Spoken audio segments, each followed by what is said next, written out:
আমরা এসে দেখলাম অনুষ্ঠান শুরু হয়ে গিয়েছে। আজ ছিল আমার ছোটদাদুদের বাড়ি অনুকূল ঠাকুরের অনুষ্ঠান। তো আমাদের বাড়ির সবাই অনুকূল ঠাকুরের দীক্ষিত। তো আমরা এসে দেখলাম যে একজন বয়স্ক গুরুভাই উনি গান করছেন। তারপরে ওনার গান হয়ে যাওয়ার পর এখানে বনুকে তুলে দেওয়া হয়েছে। এই বনু নেচে নিলে তারপর আমাদের বনুও নাচ করতে উঠবে।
ওই বনুর নাচ হয়ে যাওয়ার পরে যে আমাদের বনু উঠে গেছে নাচতে, ও একটু ভয় পাচ্ছিল। আর অল্প লোকজন হয়েছে, এখন 5টা সাড়ে 5টা বাজে, তারপরে আস্তে আস্তে লোক ভর্তি হয়ে গিয়েছিল।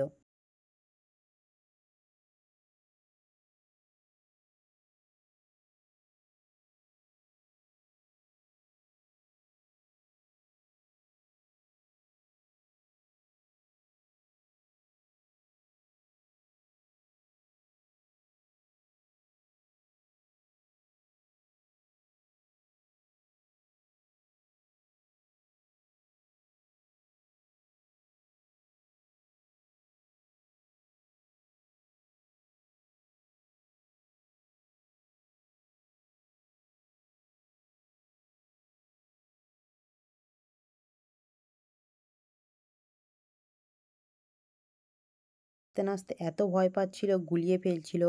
বারবার আমরা এদিকে বারান্দায় বসছিলাম, বারবার আমাদের দিকে তাকাচ্ছিল। তারপর ওর নাচ হয়ে যাওয়ার পর আরেকটা গুরুভাই গান করতে উঠেছে।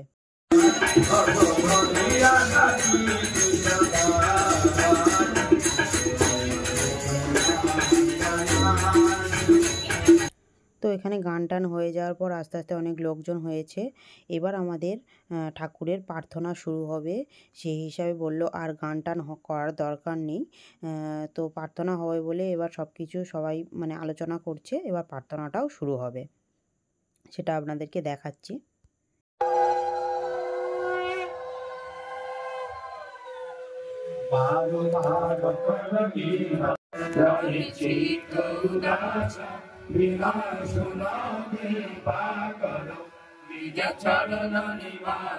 তো প্রার্থনা হয়ে যাওয়ার পরে আস্তে আস্তে লোকজন ভর্তি হয়ে গিয়েছে। এখানে ঠাকুরের বাণী শোনানো হচ্ছে সবাইকে। আর যারা যারা দীক্ষা দিচ্ছে তারা ওপরে যাচ্ছে। ওপরেও আরেকটা ছোট দাদুদের ঠাকুর ঘর আছে, সেখানেই সবাইকে দীক্ষা দেওয়া হচ্ছে। যারা দীক্ষা দেবে তারা এসেছেন।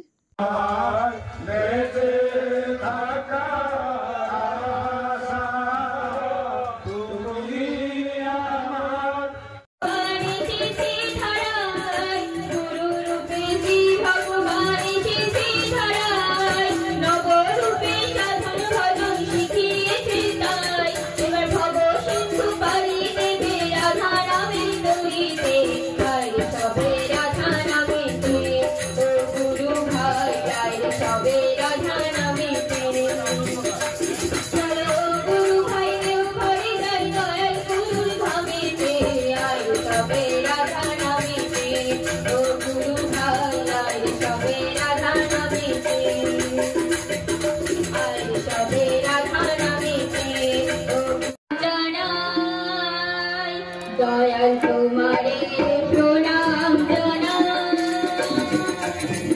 এসেছো প্রভু তুমি বিনা করিতে, এসেছো প্রভু তুমি বিনা করিতে, নাই নাই আর ভয় নাই, নাই নাই আর ভয়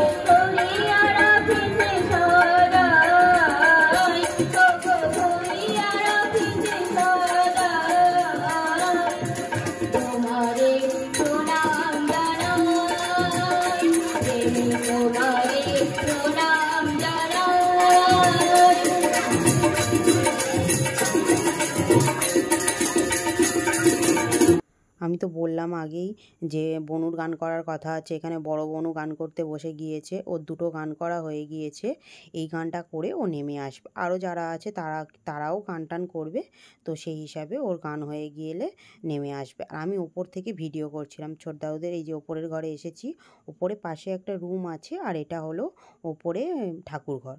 এই ঠাকুরঘরটা খুব সুন্দর করেও সাজানো। ভিডিওটা করতে পারলাম না ভিতর থেকে, কেন এখানে দীক্ষা দেওয়া হচ্ছিল, তো সেই হিসাবে আমি ভিতরে ঢুকতে পারিনি, বাইরে থেকেই আমি ভিডিওটা করলাম। আর সামনেই বারান্দা আছে। ছোটদাউদের বাড়ি থেকে ঘুরে আমি এই যে বাড়ি চলে যাচ্ছি বোনদেরকে নিয়ে। ওরা ড্রেস চেঞ্জ করবে বলে ওদেরকে নিয়ে বাড়ি আসছি। বাড়ি এসে ওরা ড্রেস চেঞ্জ করবে, আমি আর ড্রেস চেঞ্জ করবো না, কেন আমি আবার বাড়ি চলে যাবো সেই কারণে। তো ওদেরকে বাড়ি এই যে নিয়ে গেলাম, বাড়ি নিয়ে বাড়ি আসার সময় ওদের যখন আমি বলছি আমি চলে যাচ্ছি, তো ওদের কী অবস্থা দেখুন। তো যাই হোক, ওরা ওদিকে বদমাশি করছে, দুষ্টুমি করছে, আমি এদিকে বাড়ি চলে যাচ্ছি। এদিকে ডাল, পটল আলুর তরকারি, সয়াবিন আলুর তরকারি, আলু ভাজা, চাটনি, বিভিন্ন রকমের সব হয়েছে। রাস্তায় উঠেছি আর কারেন্টটা চলে গিয়েছে। তো যাই হোক, গাড়ি তো সঙ্গে সঙ্গেই পেয়ে গিয়েছি। গাড়িতে উঠে আমি মানে চলে আসছি বাড়ির দিকে। আর দেখলাম একটা জায়গায় মানে হরিনাম হবে বলে মনে হচ্ছে তৎসম্ভব একটা অনুষ্ঠানের প্যান্ডেল করা আছে। আমি ভাবলাম একটু ভিডিও করে নিই। যে কাকুটার গাড়িতে উঠেছিলাম, কাকুটা এত ভালো, মানে অটো স্ট্যান্ডে সবাই নামিয়ে দেয়। যা হোক, ভালো কি খারাপ বলতে পারবো না, কাকুর ভাড়া ছিল সেই হিসাবে আমার একদম স্টেশনের সামনে নামিয়ে দিয়েছে।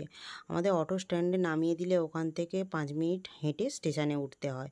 5 মিনিট ঠিক নয়, 2 মিনিট লাগে। তা যাই হোক, মনে হয় ওনার ভাড়া ছিল সেই হিসাবে। এটা হলো ক্যানিং অটো স্ট্যান্ড, এখানে নামিয়ে দেয় সবাইকে। তা নামিয়ে উনি আমাকে একদম পুরো স্টেশনের কাছেই নিয়ে গিয়েছিল। আর রাস্তায় কি অবস্থা, মানে চতুর্দিকে রাস্তায় কাজ হচ্ছে, সেই হিসাবে রাস্তায় এত অবস্থা খারাপ, কি আর বলবো। সারা রাস্তা গাড়ি যেন নেচে নেচে আসছে।